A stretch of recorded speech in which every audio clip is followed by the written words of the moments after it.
Writing is difficult for a lot of people, and especially when it comes to writing to sell. And so our next guest, Emma Tamir, is one of the foremost experts in copywriting for e-commerce. She can just take the words and just make them pop off the page. She can make your listing glow. Her and her company can actually take a bland listing and just by rewriting it, sometimes double or triple the sales. So in this module, she's going to be sharing with you some of her techniques and some of the strategies that you need to take into mind when you're actually writing your listing, when you're doing your bullet points, you're writing your description or your A+ content, or even when it comes to some of the copy that you put on your images. So Emma's here to share with you some very valuable information that's really going to help you perhaps sell more. So enjoy, and thanks Emma for joining us, and welcome. Hello, my name's Emma Schirmer Tamir, and I'm the co-founder and CEO of Marketing by Emma. And today I'm going to be speaking with you about how to put together an Amazon listing to make sure that you are doing everything that you can possibly do to connect with and convert as many customers as possible. So before we dive into how to do that, I think it's really important to address the question, why does your Amazon listing matter? The Amazon listing is something that a lot of times can kind of get shoved to the back of the list and then maybe thrown together really quickly last minute. But your Amazon listing is one of the only tools that you have to be able to communicate with your customers. So it's more than just a place to put a few keywords, but it truly is your opportunity to be able to communicate what your product is, what makes it special, and why people should choose you. So the more effort and time that you put into this, the better you'll be able to do at all of the other things, from maximizing your conversion rate to capturing as much of that traffic as possible, making your turning of your inventory more efficient, and the list just goes on and on.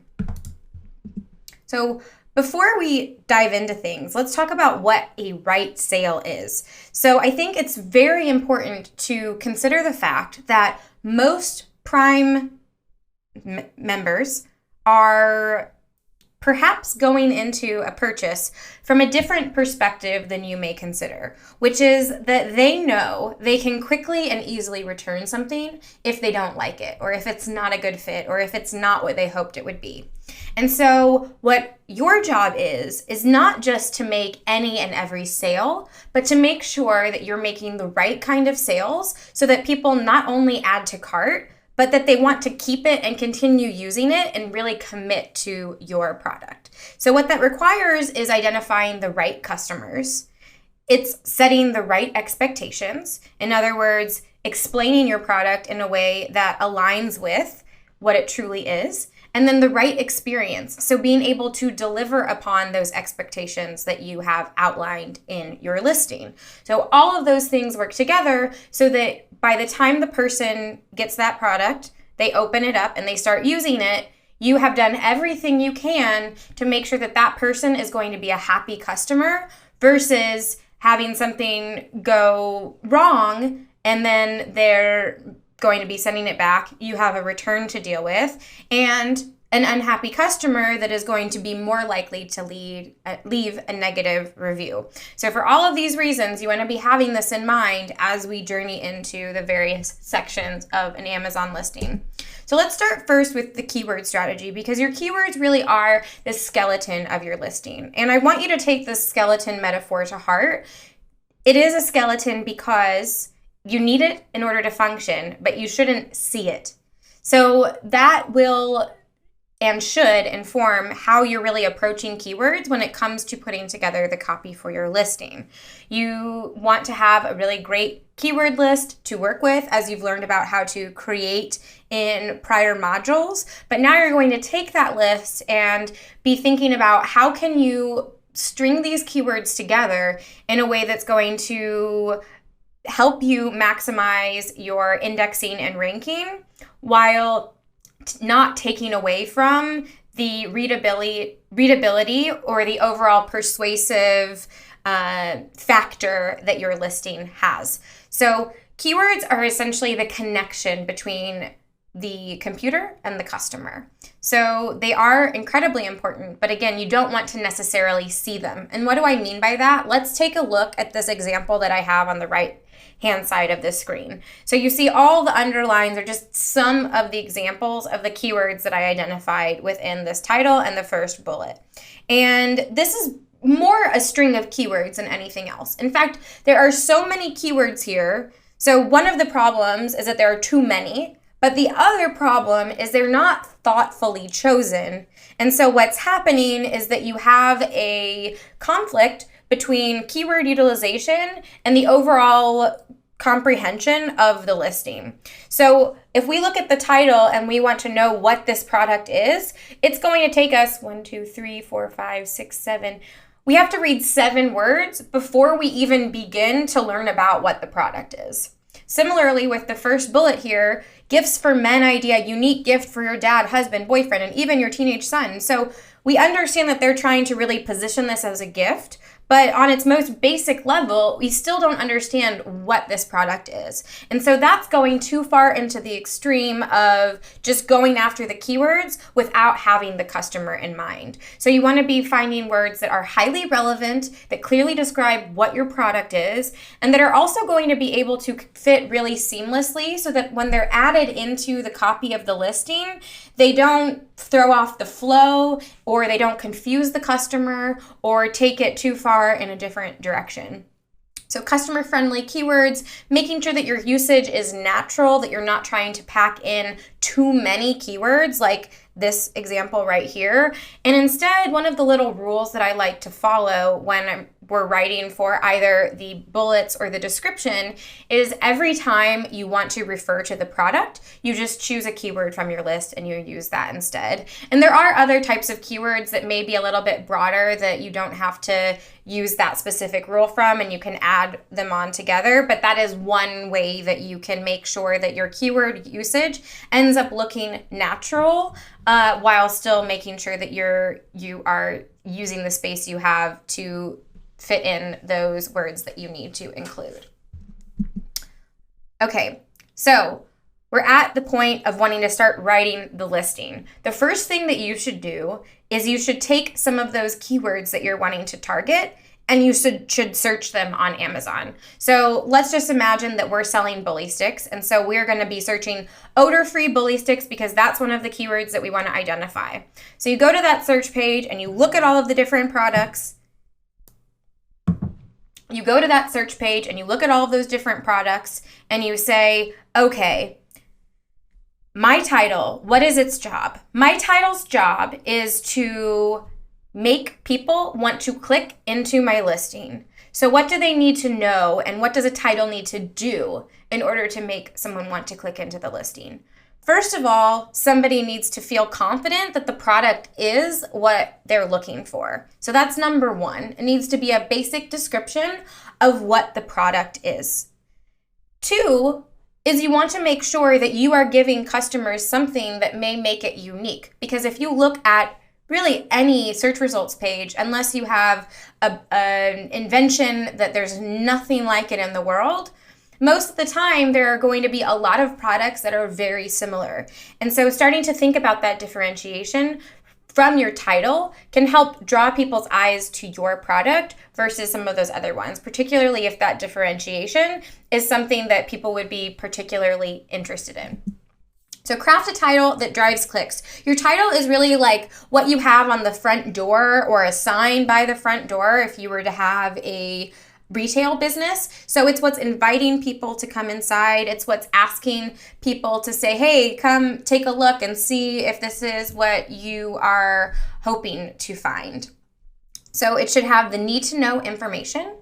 You also want to be considering the fact that different devices will show the title in different ways. So whether they're on mobile, on a tablet, or a desktop, there is a possibility that that title will get truncated. In other words, you'll only be seeing a smaller portion of the title. So Amazon isn't actually shortening your title, it's just only making part of that title visible. The exact point at which that happens varies slightly both on device and the nature of the characters. So we kind of try to keep it around the 60 to 90 characters, should have all of that must know information. And then details that are a little bit less important can be further back so that even if that gets cut off, people won't lose the information that they need to know.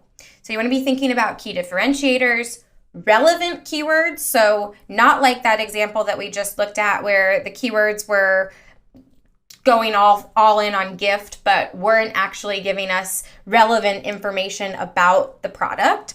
Something else to consider is a canonical URL. So a canonical URL is the URL that actually has the keywords in the title. That's going to be generated whether you're intentional about it or not by Amazon, but that's really valuable in helping make your listing more searchable off of Amazon with search engines like Google or Yahoo or Bing or places like that. So one way that you can encourage a canonical URL that is more intentional and more in line with the keywords that you'd like to target is the first 5 words. After that, you put a dash. And so that will encourage Amazon to create a canonical URL with the keywords that you have identified as being higher value for you. So that's just one thing to consider. You also want to break up phrases with dashes. This makes a title far more readable and easier to navigate as a customer, because if you're thinking in the mind of the customer, then you probably understand that they're not necessarily reading from start to finish. Perhaps they have some little details that they want to know. And so by breaking it up into phrases, you make it much easier to be able to find that need to know information, especially if you're grouping like information together. So let's look at these 2 examples that I have side by side. So again, with that bully stick example, with the top, we just have a string of words. Premium grade bully sticks, dog treats, 100% all natural, free range, odor free, grass fed, beef, fully digestible, high protein, low fat dental treats. That's a lot. There might be a lot of great keywords there, but it's pretty difficult to know what to look at, number 1. But number 2, having done a little bit of research on bully sticks and from having a dog, I know that there are some very important details that are missing from this title, including how many bully sticks, including the size of the bully stick, and including the thickness of the bully stick. All of those details, while they may not be overly exciting, are really important in helping customers be able to match themselves with the right product. Because a very large bully stick may be well suited for an aggressive chewer or a large dog, while a really tiny one may be better for puppies or teacup breeds. So having a mismatch with that could actually create a really big problem for customers and could, again, put you in the position of not making the right kind of sale and having negative customer experiences, which nobody wants to be dealing with. I would also encourage you to think of titles like puzzles. So it can take quite a bit of time and effort to figure out exactly how to pair this information together. I know on the surface it looks fairly simple. However, there is quite a bit of skill and finesse that goes into making a title. And I would also encourage you to do some A/B testing with titles. So to see, you can experiment on things like length. Your category may also influence how long you can or should make your title. As a blanket statement, no title should be more than 200 characters. However, some categories have far shorter character limits. So always be sure to check your category's style guide to get those details. So let's look at how I suggested that we may want to rewrite this title. And my changes are highlighted in orange. Some of these changes are placeholders because I wasn't able to deduce that information from looking at the listing. So I feel that how many and the thickness, those are details that should be added very far up to the front of the title. And then I reorganized this front part a bit. So rather than having premium grade, which is kind of an empty statement, I chose odor-free bully sticks. I've then grouped in some other sort of like words. So this time we're talking about grass-fed, free-range beef dog treats. So that's talking more to the ingredients. And then we have more about the nutritional profile. So fully digestible. I thought rawhide alternative could be something that I would at least want to search for and see if there are any keywords related to that, because that's one of the reasons why people would be purchasing a product like this. Bully sticks are pretty expensive treats, but they are also much healthier for dogs that may have digestive issues compared to the more traditional rawhide treat. So something like that would be worth exploring. And then I thought perhaps adding for ages or dog type could be another helpful way so that you're creating an alignment of expectations and okay, this is for small dogs. My dog's a pit bull, so this particular bag of bully sticks isn't the right one for me. I understand that might sound a little bit counterintuitive. Of course, the more customers, the better, right? But we want more happy customers. So if somebody with a pit bull is buying teeny tiny dainty bully sticks, unknowingly, when they think that these are large bully sticks, then all that's happening is they're buying it, they're disappointed, they're upset, they feel maybe even misled, and then it's just a big headache and hassle that you have to deal with. So let's look at another example. This time let's search for wrinkle patches. So a totally different category. Before we were searching for dog treats. Now we're going to be searching for a cosmetic product. So here we have Frowny's facial patches, Frowny's forehead and between eyes, 144 patches. So we have the main image, which is not very clear what this product is. And then we have the title, which doesn't even have a basic statement of the product at all. So what's missing? This is how I would kind of go about wanting to construct a better title and some of the questions that I would consider after creating thousands of titles that you may want to be asking yourself or asking similar types of questions when you're going to construct your title. So what is it? On the most basic level, this title does not explain what this product is. What does it do? So it says Frowny's forehead and between eyes. There's facial patches, non-invasive wrinkle smoothers, but remember this main image is pretty large right now in my screen, but if I'm looking on a mobile phone, this is going to be too small for me to be able to decipher. So it's going to be almost like it's not there at all. So we want to make sure that the title is telling us what the product is and what it does at the very least. Why would someone want this? So maybe even why would this be better than all of the other thousands of facial patches that I could buy? There's really a lack of any important keywords in here. Something else that I saw in looking through a lot of the search results is that people seem to comment on in their title and as kind of one of the selling points of their product, the shape. And so the shape is something else that seems to be important and something that customers care about, but is lacking from this title. Can it be used for anything else, or is it strictly for forehead and between the eyes? How long does it take to see results? And I could come up with probably a dozen more questions if I wanted to, but as you see here, they're just asking all of those types of questions that if you were a customer and you were searching for wrinkle patches and this was one of the options that you saw, would you feel confident clicking into the listing with such lack of information? Maybe not. Now, they do have a lot of reviews here, so it's possible that the reviews would outweigh this lack of information and you would at least be intrigued enough to click in and see what this is all about. But what I would encourage you to consider is that this is not an indication that the title doesn't matter. Rather, what's most likely happened here is that this listing has been online for a long time or is popular off of Amazon. And so it's managed to gain enough reviews that it can kind of offset some of the impact of having a poorly written title. However, I would argue that just rewriting this title would still help them perform even better than what they're already doing. So this isn't an example of why titles don't matter, but rather the power of reviews and also what you could achieve if you would also take the time and effort to really make sure that you're crafting a fantastic title.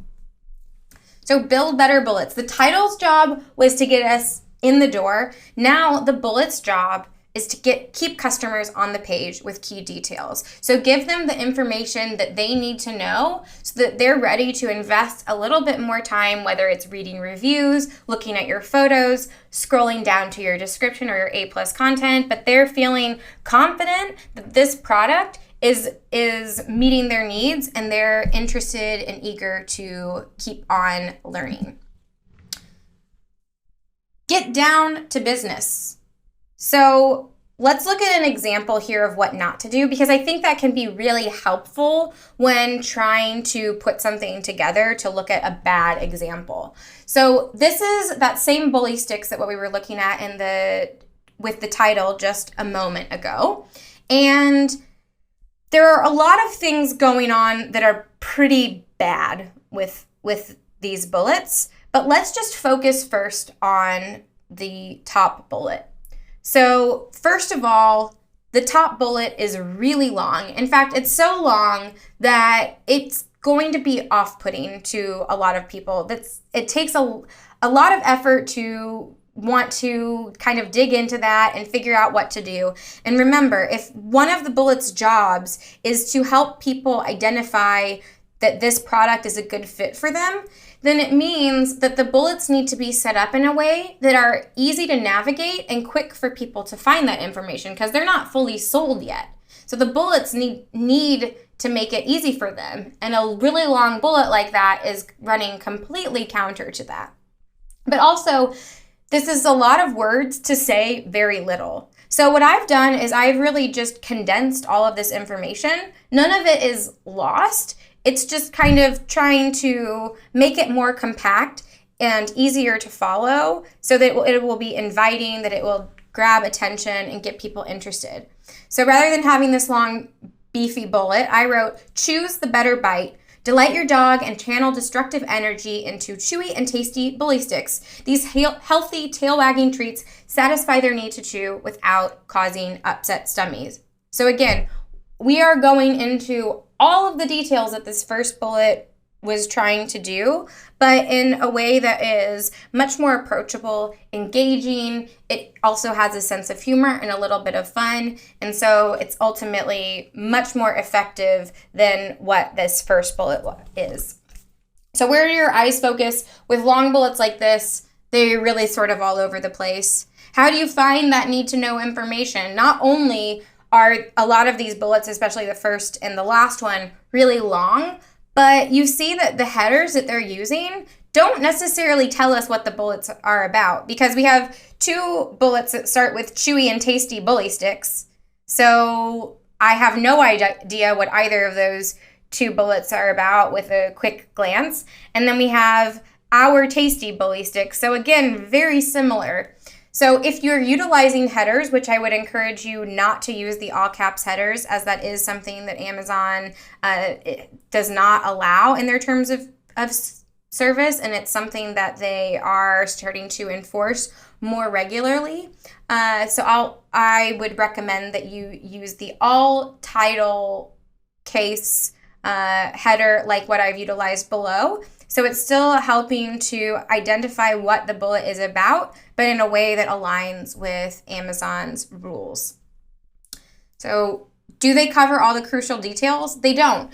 Even in all of this text, we still don't know how many bully sticks come in this product. We don't know their length. We don't know the thickness. So there are a lot of just even basic details that are totally ignored here.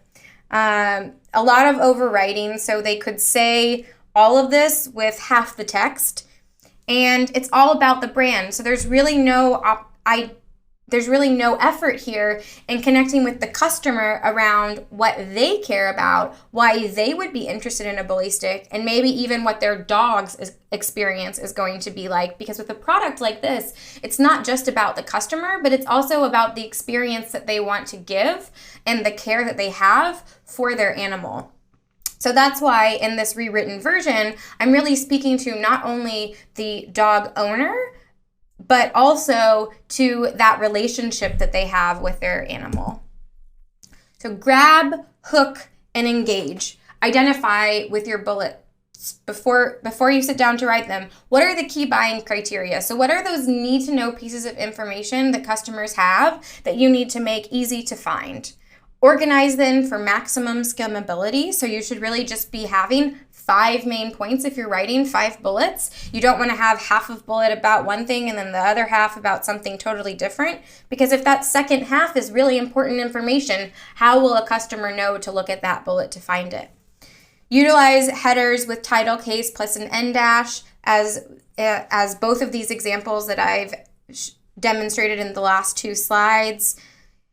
The inverted triangle is a concept in journalism that can be really helpful for e-commerce copy like this, which is it's our natural inclination to want to save for the best for last. However, that's not going to do you any favors when you're writing for Amazon product page or product pages anywhere else, and that you want to make sure that you're grabbing that information, and so that you're actually leading with the strongest and most important information first, and then gradually descending. So that's where the inverted triangle, I can't do the, I guess this is sort of a triangle shape, probably not as successful as I would have liked, but that is a way to be able to consider how to structure this, not only in how to organize the 5 bullets, but then also how to organize the information within each bullet.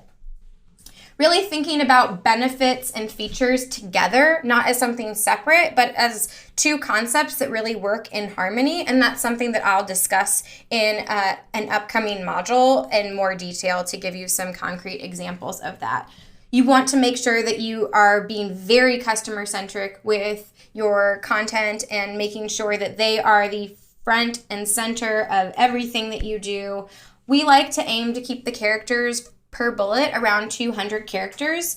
Having that limit will force you to make sure that there's no unnecessary text that's slipping in. So they can be shorter, certainly, but having that harder limit on top will make you have to be really thoughtful and considerate about every single word you use, and whether it's helping to push your SEO strategy forward or your sale forward. And if it's not doing either of those 2 things, then it probably shouldn't be there. Make them want to learn more. So you're not going to be able to tell people everything that they need to know in your bullets, and you don't have to do that. With the bullets, you just have to give them enough and answer those important questions so that they want to keep learning more.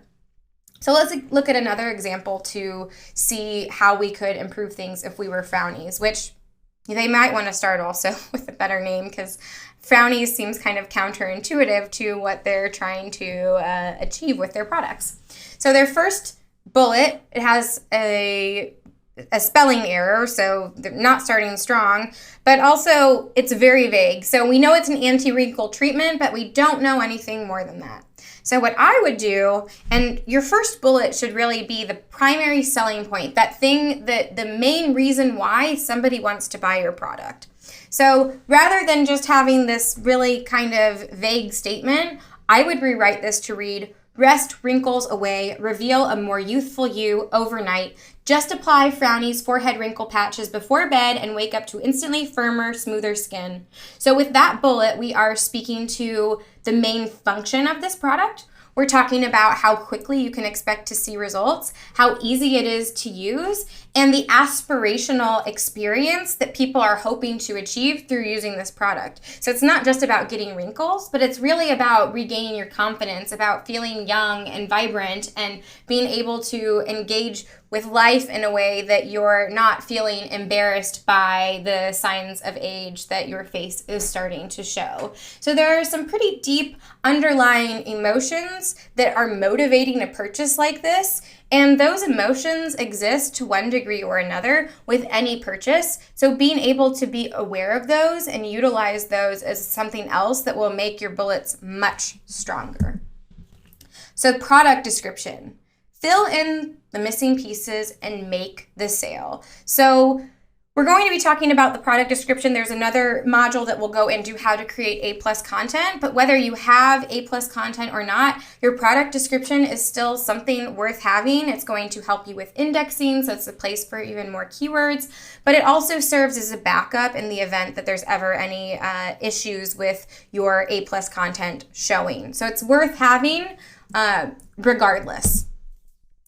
dive into the details. So your product description should show a breakdown of what's included, materials, ingredients. If you have the ability to identify with some of those pain points and go into a little bit more depth than what you were able to in the bullets, emphasize key benefits. So it's okay to not just repeat word for word, but reinforce some ideas that may be particularly strong and influential within the description, especially if you frame it in a different way than what you did with the bullets.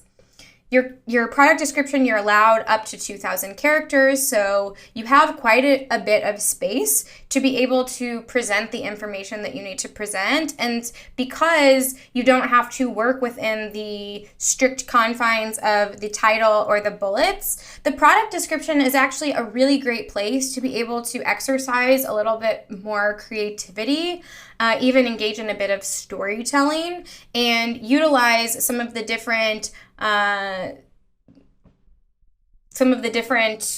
tools that marketers use to be able to not just say what the product is, but to build on a more emotional connection with your customers and get them excited, make them feel like they need this product, and not even leave them with any second thoughts about whether your product is right or whether they should go elsewhere.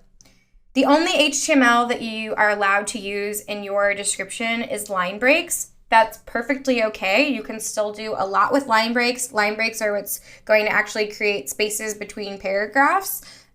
So do beware of that. That's just you can see the sign there if you're not sure how to do the line break. And that is how you put together a listing. So the title drives people into your listing. Your bullet piques curiosity and gets people interested and excited. And then the product description is what provides all of those additional details that people want to know while utilizing the power of persuasion and story to be able to create a really effective piece of marketing that sets you apart and gets people excited to buy from you. I would encourage you to always play by the rules.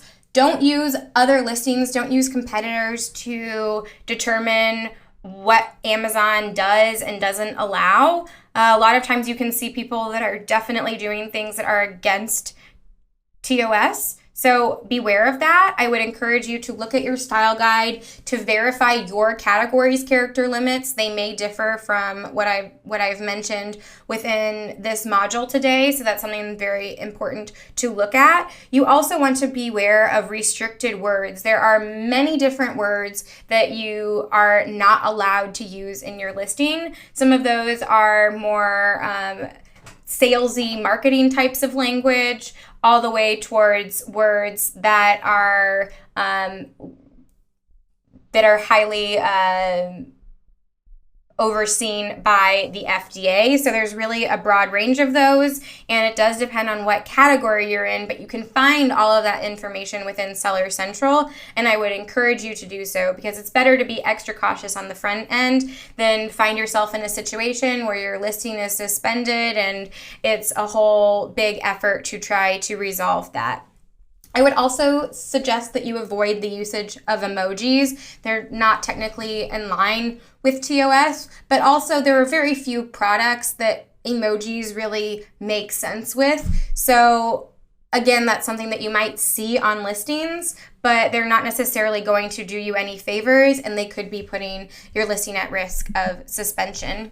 Here are my contact details. Please always feel free to reach out if you have any questions. And in addition, you can find a guide attached below that has a bunch of different exercises diving into both the Frownies and the chewy and tasty bully sticks as some examples so that we can really think a bit more critically about how you would craft titles both for each of those products, and then being able to transform that into how to think about your own title and bullets. So thank you so much.